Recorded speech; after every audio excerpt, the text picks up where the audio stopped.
ये presentation amazing facts के मित्रों के द्वारा लाया जा रहा है।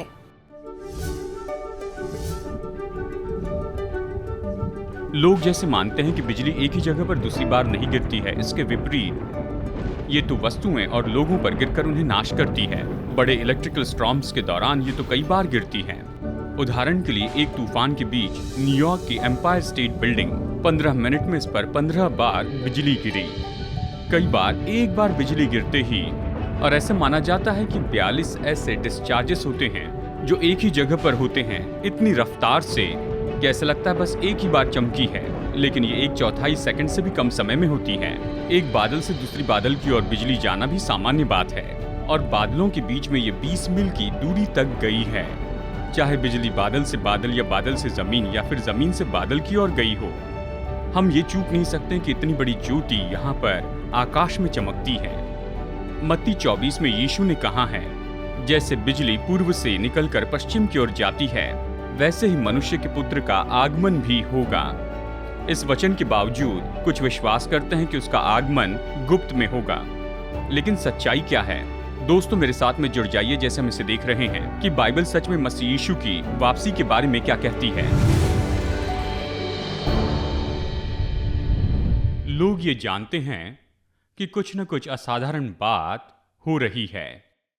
सन 2010 में एक प्यू रिसर्च ग्रुप ने एक तरह का सर्वे किया, और उस सर्वे में उन्होंने ये बताया कि यानी सन 2050 के अंत तक लगभग 60% लोग विश्वास करेंगे कि यीशु मसीह आएगा। यानी 60 में से 40% निश्चित होंगे और शायद 20% कहेंगे कि हो सकता है, और ये उत्तर अमेरिका के बारे में है, अवश्य ही।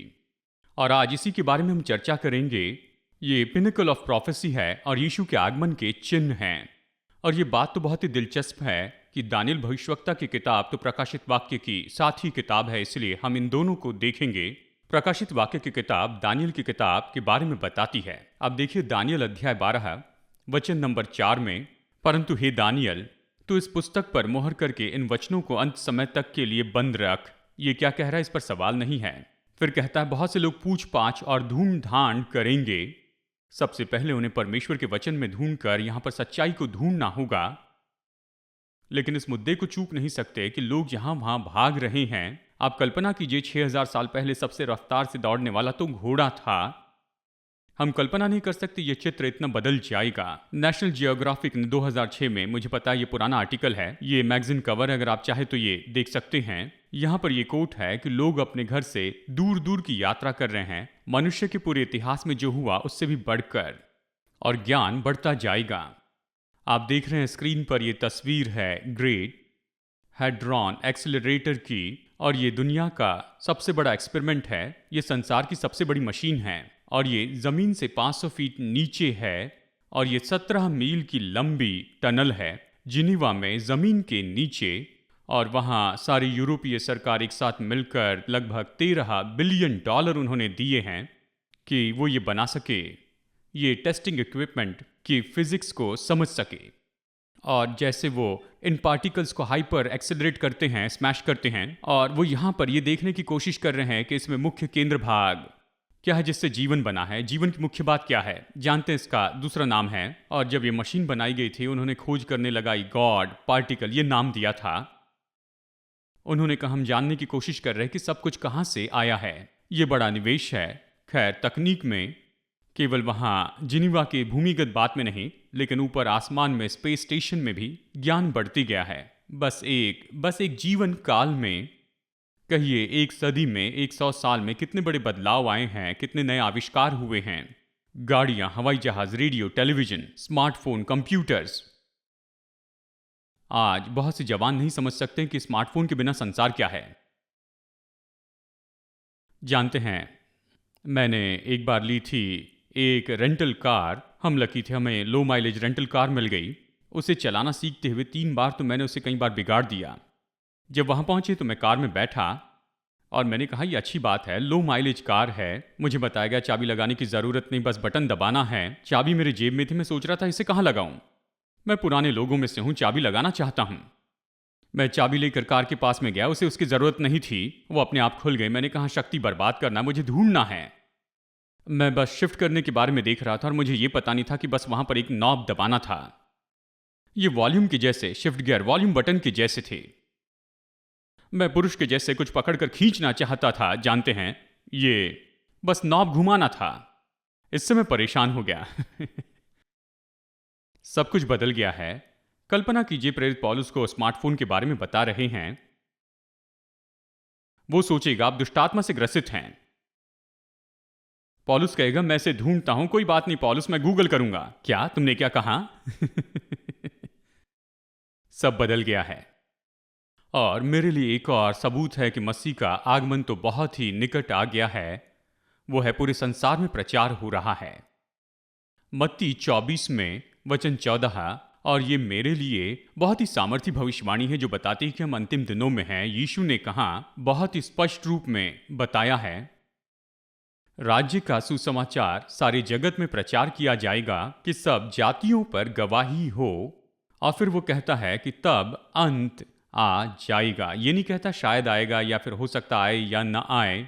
ये सटीकता से कहता है कि अंत आ जाएगा। उसने ये नहीं कहा कि सुसमाचार प्रचार किया जाएगा, पूरे संसार में जागृति आएगी, सब विश्वास करेंगे। ये कहता है गवाह होने के लिए उन्हें एक मौका दो। और मौके के साथ क्या करते हैं ये उन पर आधारित है। फिर अंत आएगा। क्या सारे संसार में सुसमाचार फैल रहा है?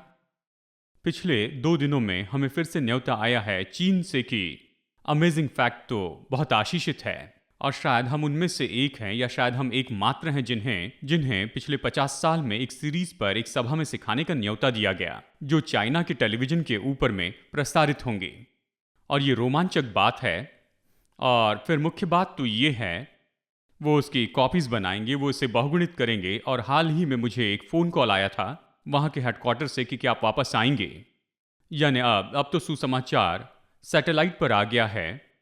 कैरन और मैं अगले महीने न्यू गिनी जा रहे हैं और हमें बताया जाता है वहाँ पर लगभग 1 लाख लोग आएंगे इस एक मीटिंग में जो न्यू गिनी में होगी। और फिर मैं ऑस्ट्रेलिया जाऊँगा। मैं ऐसे काम करने वाले हज़ारों मिशनरी में से एक हूँ। मैं एकमात्र मिशनरी तो नहीं हूँ। यीशु ने कहा सुसमाचार संसार में जाएगा। ये मध्य पूर्व में जा रहा है। मुझे मध्य पूर्व से इन लोगों के ईमेल आते हैं जो हमें ऑनलाइन पर देख रहे हैं। यानी लोग खोज रहे हैं, सुसमाचार जा रहा है, मिशनरीज जा रहे हैं। और यीशु ने कहा फिर अंत आएगा। और हम इसकी परिपूर्णता इस पीढ़ी में देख रहे हैं। और अब मुझे यहाँ पर रुकना होगा और हमारे अध्ययन के बहुत ही मुख्य भाग में आना होगा। मैंने आपको बताया मसीह के आने के चिन्ह हैं, और अभी मैं आपको बताऊंगा कि वो कैसे आ रहा है। वो कैसे आ रहा है, क्योंकि वो कैसे आ रहा है इसके बारे में बहुत सी गड़बड़ियां हैं। वो कैसे आ रहा है इसके बारे में जानने के लिए स्वर्ग में बहुत से लोग होंगे। क्या प्रेरित इस बात को समझने में चूक गए कि पहली बार मसीहा कैसे आएगा? वो स्वर्ग में होंगे लेकिन वचन को गलत समझा है। उन्होंने सोचा जब मसीहा आएगा तो वो सफेद घोड़े पर आएगा, राजा दाऊद के जैसे आएगा और शिमशोन के जैसे सारे रोमी लोगों को नाश करेगा और वो संसार पर राज्य करेंगे सुलेमान के जैसे। मसीहा के आगमन के बारे में उनके पास महिमा में विचार थे। और जब यीशु आया तो उसने कहा नहीं नहीं, वो मैं दूसरी बार आऊंगा। पहली बार मैं मेमने के जैसे आ रहा हूं और दूसरी बार मैं सिंह के जैसे आऊंगा। आज शैतान चर्च में यही तो कर रहा है। बहुत से अच्छे लोग नहीं जानते कि वो कैसे आएगा और इसलिए उसे स्वीकार करने के लिए वो तैयार नहीं है। मसीह के बहुत से लोगों ने, यानी यहूदी लोगों ने, उसके पहले आगमन पर उसे स्वीकार नहीं किया। उन्होंने सोचा नाजरत से कोई भविष्यवक्ता नहीं आया, ये बेचारा गरीब बढ़ई, ये कैसे हो सकता है। ये पूरी बात को चूक गए कि वो पहले बलिदान के लिए आ रहा है। और अभी भी बहुत सी गलतफहमी है। देखिए, सामान्य रूप में 3 दृष्टिकोण हैं। जब आप प्रकाशित वाक्य में देखेंगे तो आप पाएंगे एक समूह है जिन्हें प्रेडरिस्ट कहते हैं। बस इस शब्द के बारे में सोचिए, प्री। वो ये सोचते हैं कि प्रकाशित वाक्य का ज्यादातर भाग ईस्वी सन 100 में ही पूरा हो चुका है। नीरो ख्रिस्त विरोधी था, सब कुछ हो गया है। अच्छे लोग हैं, आदर के साथ मैं सहमत नहीं हूं। और फिर है फ्यूचरिस्ट। फ्यूचरिस्ट तो इस विचारधारा में बहुत ही विख्यात है। ये तो पीछे छोड़े जाने का चित्र रखते हैं। यानी प्रकाशित वाक्य अध्याय 4 का ज्यादा भाग, जब यूहन्ना ने कहा मैंने तुरही की आवाज सुनी, ये तो भविष्य है। और फिर है जिसमें मैं हूं, जिसे हिस्टोरिस्ट कहते हैं, और मैं इन लोगों के साथ में हूं। ये तो पुरानी विचारधारा है और ये तो उतनी ज्यादा विख्यात नहीं है, लेकिन क्रांतिकारियों ने इस पर विश्वास किया। इसका मतलब प्रकाशित वाक्य में पूरे इतिहास के बारे में बताया गया है, पहले आगमन से लेकर दूसरे आगमन तक। और आप प्रभु के लोग और चर्च के इतिहास को इसमें देख सकते हैं, इस पूरे क्षितिज में देख सकते हैं। और इसलिए अभी मैं आपको ये बताता हूं कि यहाँ पर दो मुख्य दृष्टिकोण हैं, फ्यूचरिस्ट व्यू और बहुत से प्रेडर नहीं, और ऐतिहासिक दृष्टिकोण। फ्यूचरिस्ट दृष्टिकोण तो नया विचारधारा है और ये बहुत ही विख्यात हुआ हॉलंजी की किताब से। शायद आपको वो किताब याद होगी, लेट ग्रेट प्लैनेट अर्थ। और इस किताब में अनुमान लगाया गया कि इसराइल एक देश के रूप में 1948 में स्थापित हो गया, तो 1981 में गुप्त रैप्चर होने वाला है और 1988 में यानी 7 साल का क्लेश काल खत्म होगा और फिर यीशु आएगा। और ऐसा कुछ नहीं हुआ और ये किताबें बेची गई, लेकिन ये वहां पर बहुत ही विख्यात हो गई। और मैं उस समूह के साथ हूं जो ये विश्वास करते हैं कि क्लेश काल आएगा यीशु के आगमन के पहले। कुछ लोग विश्वास करते हैं हम उठाए जाएंगे क्लेश काल के पहले। मैं विश्वास करना चाहता हूं, लेकिन बाइबल की बात मानिए। और हम जानना चाहते हैं, मैं आपको बताऊंगा बाइबल से वचन। अगर आप मेरे साथ सहमत नहीं, फिर भी हम आपका आदर करेंगे, आपसे प्रेम करेंगे। कम से कम आपको ये समझ लेना चाहिए, शायद आपके भाई और बहन कुछ अलग विश्वास करते हैं। आमीन। हम असहमत होकर सहमत नहीं हो सकते, ठीक है? क्या यीशु ऐसे चुपचाप आएगा? देखिए बाइबल क्या कहती है, पहला थिस्सलुनीकियों 4:16, क्योंकि प्रभु आप ही स्वर्ग से उतरेगा, उस समय ललकार और प्रधान दूत का शब्द सुनाई देगा और परमेश्वर की तुरही फूंकी जाएगी। और फिर कहता है कि जो मसीह में मरे जी उठेंगे, एक तुरही है। यिर्मयाह 25:30 में आप पढ़िए, यह हमें बताता है यहोवा ऊपर से गरजेगा और अपने उसी पवित्र धाम में से अपना शब्द सुनाएगा। वो अपनी चराई के स्थान के विरुद्ध जोर से गरजेगा। वो तो गरजेगा। यीशु का आगमन शोर के साथ होगा। भजन 50 में पढ़िए, ये तो ऐसी बात है जो हमें सहमत करती है। यहां ये कहता है हमारा परमेश्वर आएगा और वो चुपचाप न रहेगा। आग उसके आगे आगे भस्म करती चलेगी और उसके चारों ओर बड़ी आंधी चलेगी, ये कहता है। शायद कोई इस तरह से कहेगा, पास्टर डग, बाइबल कहती है वो चोर जैसे आएगा, इसका क्या मतलब वो चुपचाप नहीं आएगा? मुझे नहीं लगता। आप बाइबल में पढ़ सकते हैं, दूसरा पत्रस अध्याय 3 में बाइबल ये कहती है, ये कहता है परंतु प्रभु का दिन चोर के समान आ जाएगा। उस दिन आकाश बड़ी हड़हड़ाहट के शब्द से जाता रहेगा। तो फिर उस दिन क्या होने वाला है? आकाश वहां से जाता रहेगा, यहां पर बड़ा शोर होगा और तत्व बहुत ही तप्त होकर पिघल जाएंगे और पृथ्वी और उस पर के काम जल जाएंगे। यानी जब यीशु चोर जैसे आएगा तो क्या ऐसे लगता है कि पृथ्वी पर जीवन चलते रहेगा? वो चोर जैसे आएगा, इसका मतलब वो आकर चौंका देगा। मैं आपको बताना चाहता हूं, मैं विश्वासी होने के पहले एक चोर था। मैं घर में घुसकर चोरी किया करता था। यहां पर फ्लोरिडा में ही, दक्षिण फ्लोरिडा में रहता था, आपके पड़ोस में नहीं। मुझे आपके बारे में कुछ पता नहीं, लेकिन मैंने कभी ये घोषणा नहीं की कि मैं आपको बता दूं कि मैं आने वाला हूं। ये चौंकाने वाला होगा और यही तो कह रहा है कि ये तो लोगों को चौंका देगा। उसका आगमन जो है तब लोग जानेंगे। कहीं मत जाइए दोस्तों, बस कुछ ही पल में आज के प्रेजेंटेशन में हम लौट आएंगे। क्या आपने कभी कामना की कि ऐसे संसार में रहें जहां पर कोई दुख नहीं, शोक नहीं, कि दुख तकलीफ और शोक के संसार से हम छुटकारा प्राप्त करें? ये सच है कि यीशु वापस आ रहे हैं और हमारे पास एक सुंदर विवरण देने वाला स्रोत है जो हम आपको देना चाहते हैं। इसका नाम है परम उद्धार। ये स्रोत तो वचनों से भरा है। यह हमें यीशु के दूसरे आगमन के चिन्हों के बारे में बताता है, कैसे झूठे मसीहा के द्वारा भरमाए जाने से बचे और कैसे आप प्रभु के आगमन के लिए तैयार हो सकते हैं। अपनी फ्री कॉपी मंगवाने के लिए स्क्रीन के नंबर पर फोन कीजिए और ऑफर नंबर 208 मंगवाइए या वेब एड्रेस पर जाइए और इस महत्वपूर्ण स्रोत को पढ़ने के बाद इसे अपने दोस्तों को भी दीजिए। तो आइए आज के प्रेजेंटेशन में लौट चलते हैं और परमेश्वर के वचन से अद्भुत तथ्य देखते हैं। अब कौन है जो मसीह के आगमन को देखने वाले हैं? क्या केवल चुने हुए लोग जो कि गायब हो जाने वाले हैं? यह ऐसा नहीं कहता है। यहां पर बहुत से वचन हैं। मत्ती 24:30 देखिए, तब मनुष्य के पुत्र का चिन्ह आकाश में दिखाई देगा और तब पृथ्वी के सब कुलों के लोग छाती पीटेंगे और मनुष्य के पुत्र को बड़ी सामर्थ और ऐश्वर्य के साथ आकाश के बादलों पर आते देखेंगे। बड़ी सामर्थ के साथ, महिमा के साथ आते हुए देखेंगे। और देखिए प्रकाशित वाक्य एक साथ, देखो वो बादलों के साथ आने वाला है और हर एक आंख उसे देखेगी। यीशु के आगमन पर यीशु के साथ कौन होगा? वो अकेला नहीं आएगा। और बाइबल कहती मनुष्य का पुत्र बड़ी सामर्थ के साथ में आएगा और कितने लोग उसके साथ में होंगे और वो अपने सभी दूतों को भेजेगा। खैर, कितने स्वर्गदूत हैं? चलिए एक पल के लिए सोचते हैं। हमारा एक रक्षक दूत है। बाइबल कहती है यीशु ने बच्चों के बारे में कहा कि उनका स्वर्गदूत मेरे पिता के सामने रहता है, यानी दूत उनकी रक्षा करता है।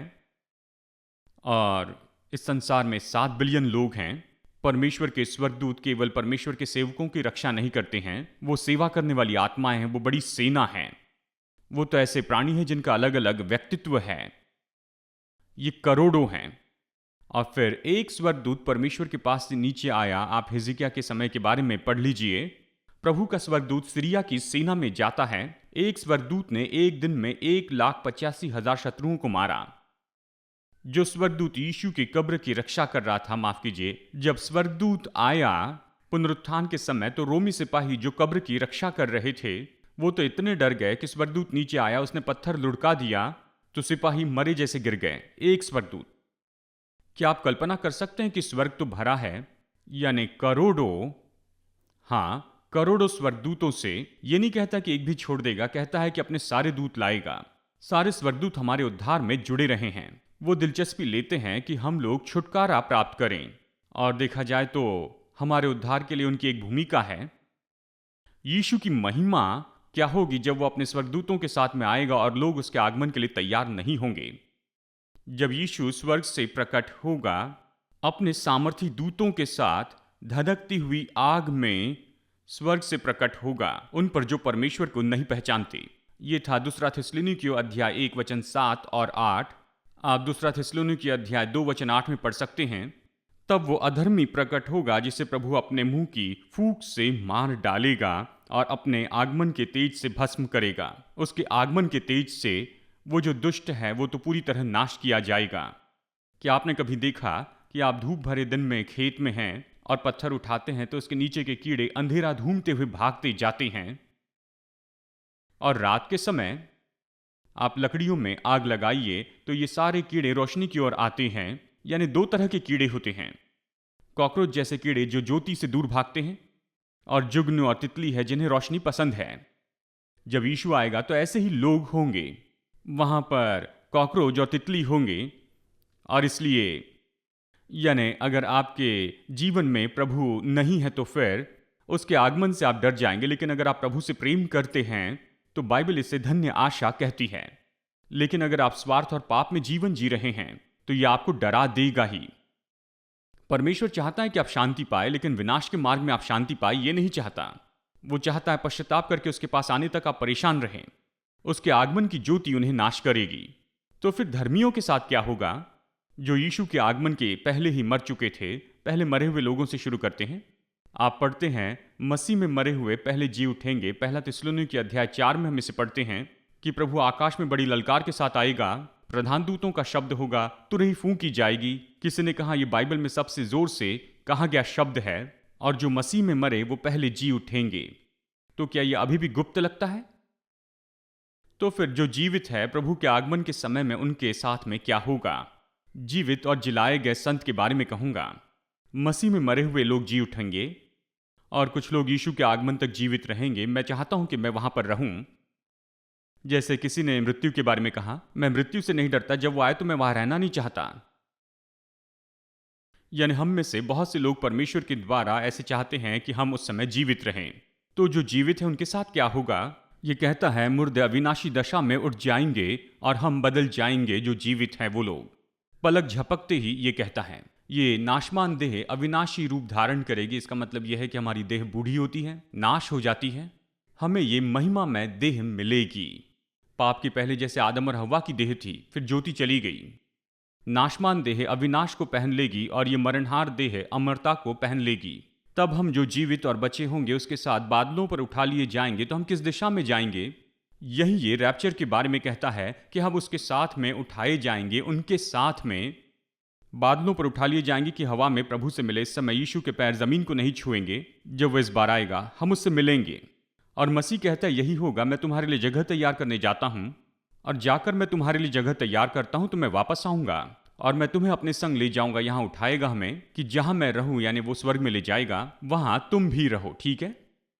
हमने पढ़ा है कि प्रभु का आगमन तो सच्चा है, व्यक्तिगत है, देख सकते हैं, सुन सकते हैं, शारीरिक है, व्यवहारिक है, महिमामय है, रोमांच से भरा है। भूकंप होगा, यानी आपका हर एक व्यक्तित्व ये जान लेगा जब वो आएगा। आप किसी को संदेश नहीं भेजेंगे कि आपने इसे पकड़ा है।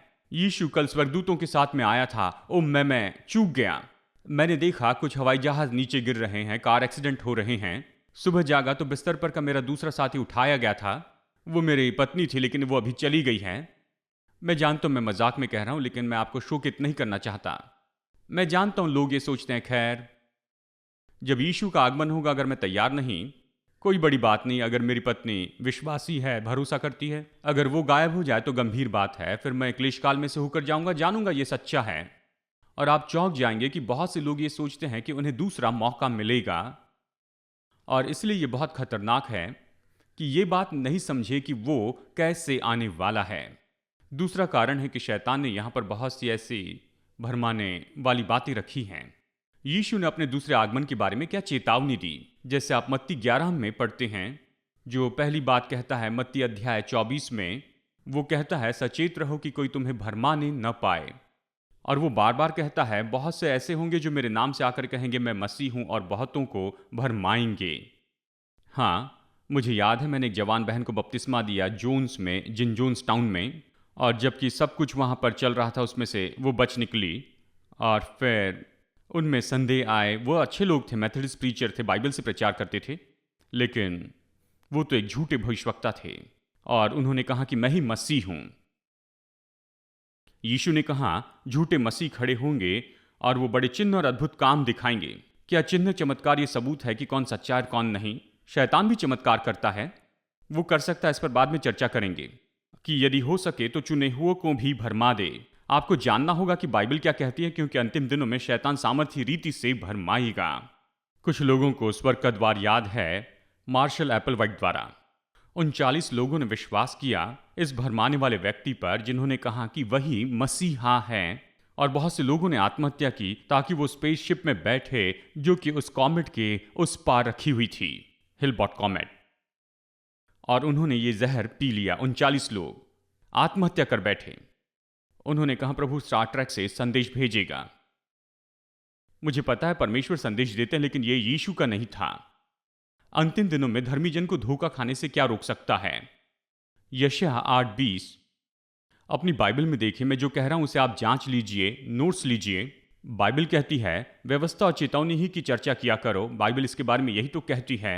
यदि वे लोग इन वचनों के अनुसार न बोले तो निश्चय उनके लिए पाँव न फटेगी। आप सब कुछ वचन के द्वारा जांचें। आपको जानना होगा, यीशु ने कहा ढूंढो तो तुम पाओगे। जब यीशु वापस आएगा तो दुष्ट क्या कहेंगे? तब पृथ्वी के राजा और प्रधान और सरदार और धनवान और सामर्थी लोग और हर एक दास और हर एक स्वतंत्र पहाड़ों की खोह में और चट्टानों में जा छिपेंगे। कहेंगे हम पर गिर पड़ो और हमें उसके मुंह से जो सिंहासन पर बैठा और मेमने के प्रकोप से छिपा लो। उसके प्रकोप का भयानक दिन आ पहुंचा है, अब कौन ठहर सकता है? यानी दो तरह के लोग, एक जो मसीह को जानते और मसीह उनके दिल में हैं, और वो लोग जिन्होंने उसका इनकार किया और उसके शत्रु हो गए। एक तो परमेश्वर का प्रेम आएगा या मेमने का प्रकोप आएगा। मैं चाहता हूं आप उसे अपना उद्धारकर्ता बनाएं, अपना विरोधी न बनाएं। आमेन। यीशु के दूसरे आगमन के लिए मुख्य कारण क्या है? क्या खोए हुए लोगों को लेने आएगा? वो अपने लोगों को छुड़ाने के लिए आएगा। यूहन्ना 14:3 तो फिर आकर तुम्हें अपने यहां ले जाऊंगा कि जहां मैं रहूं वहां तुम भी रहो। जहां मैं रहूं वहां तुम भी रहो। प्रकाशित वाक्य कहता है परमेश्वर हमारे साथ में होगा, हम उसके चेहरे को निहारेंगे। क्या कल्पना कर सकते हैं? अब हम उसे धुंधला सा देखते हैं दर्पण में, लेकिन वहां आमने सामने देखेंगे। 1 कुरिन्थियों 13। ये तो बड़ा सौभाग्य है कि हम परमेश्वर को आमने सामने देख सकते हैं। दोस्तों, परमेश्वर हमें यहां पर ये सारे चिन्ह दे रहा है, और मैं चाहता हूं कि आप ये जान ले कि आने वाले दिन बड़े मुश्किल होंगे। मैं जानता हूं कि क्लेश काल होगा। मैं विश्वास करता हूं प्रभु आएगा, हम उठाए जाएंगे, लेकिन मैं मानता हूं रैप्चर के पहले क्लेश काल आएगा। क्या परमेश्वर अपने लोगों को परेशानियों में से बचा लेगा? क्या परमेश्वर ने नूह को बाढ़ से बचाया या फिर बाढ़ में से बचाया? क्या परमेश्वर ने यूसुफ को मुश्किलों से बचाया या मुश्किलों में बचाया? योएल के बारे में क्या वो क्लेश में से बचाया गया या फिर क्लेश में बचाया गया? क्या पौलुस ये नहीं कहता कि हम बहुत से क्लेश में से होकर जाते हैं और परमेश्वर के राज्य में प्रवेश करते हैं? प्रभु निर्दोष और निष्कलंक कलीसिया के लिए आ रहा है, यानी तो ऐसी बात है कि हम निर्दोष और निष्कलंकित होते हैं गर्म पानी और गर्म लोहे से। यानी ये विचार कि कलीसिया इस तरह से शुद्धिकरण और इन सारी बातों में से होकर नहीं जाएगी। कलीसिया सबसे ज्यादा तेजो में कब हुई? जब ज्योति में थी या फिर जब अंधकार में थी? और यीशु ने कहा बड़े अंधकार का समय होगा। देखिए, आधी रात के समय बड़ा शोर हुआ था कि देखो दूल्हा आ गया है। यानी ऐसे मुश्किल दिन तो आने वाले हैं और मुझे उसकी परवाह नहीं है। जानते हैं क्यों? परमेश्वर ने कहा अगर सर्वोच्च को अपना निवास स्थान बनाए तो डरने की जरूरत नहीं। उसने हमें चिन्ह दिए हैं और कुछ विश्वासी आशाक हो रहे हैं यहां पर इतिहास के सबसे बड़ी घटना के बिल्कुल कोने में आ बैठकर। मुझे पसंद है, मैं कुछ पढ़ रहा था। क्रिस्टोफर कोलंबस समुद्र में यात्रा कर रहे थे और वो जब आगे बढ़ रहे थे और कहा कि हम जाएंगे और नए भूभाग को खोजेंगे, और पोर्चुगल के कोई भी लोग तैयार नहीं थे और वो अटलांटिक पार करना नहीं चाहते थे क्योंकि अफवाहें थी कि बाहर वहां पर ड्रैगन है और ये डरावनी कहानियां थी।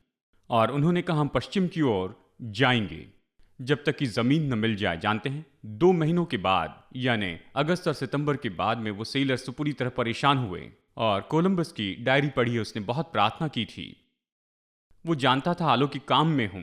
उसने सेलर्स से कहा मुझे और 3 दिन दो, अगर जमीन नहीं देखेंगे तो वापस चले जाएंगे। और ऐसे ही हुआ। और जैसे वो दिन बीतते चले गए वो चिन्ह देखते चले गए।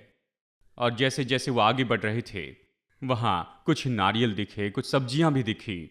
पानी का रंग बदलने लगा, पानी के अंदर नमक की मात्रा बदलने लगी। उन्होंने देखा समुद्र का पानी अब थोड़ा सा उथला हो गया है। और उन्होंने देखा पक्षी गा रहे हैं। जमीन नहीं देखी थी लेकिन उन्होंने चिन्हों को देखा कि वो किनारे के पास है। और वो सच में इन चिन्हों के द्वारा प्रोत्साहित हुए। और ऐसा हुआ कि तीसरे दिन रात के समय उन्होंने कहीं दूर एक आग देखी और अगली सुबह उन्होंने जमीन देखी, सेल्वाडोर की। दोस्तों, हम ऐसे चिन्हों को देख रहे हैं यीशु के आगमन के बारे में। मैं तैयार रहना चाहता हूं।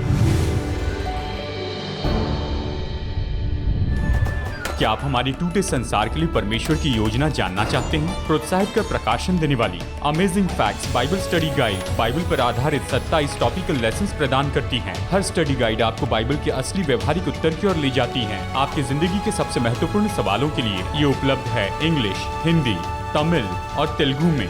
तो इंतजार मत कीजिए, आज ही पूरे स्टडी गाइड का सेट ऑर्डर कीजिए। विजिट कीजिए bookstore.aftv.in पर।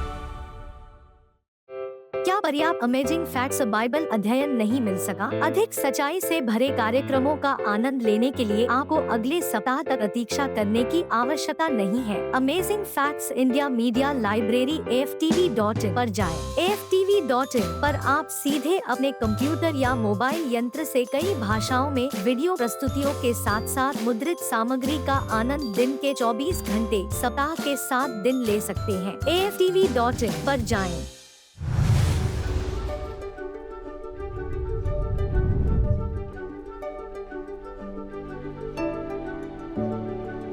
आज के फ्री ऑफर को मंगवाइए, ये आपके लिए एक आशीष है। जैसे हम सुसमाचार लोगों तक ले जा रहे हैं, आपकी भेंटों के लिए आपका धन्यवाद। आशा है आप अगले हफ्ते जुड़ जाएंगे। जैसे हम वचन की गहराई को देखते हैं, हम और भी अमेजिंग फैक्ट्स देखेंगे।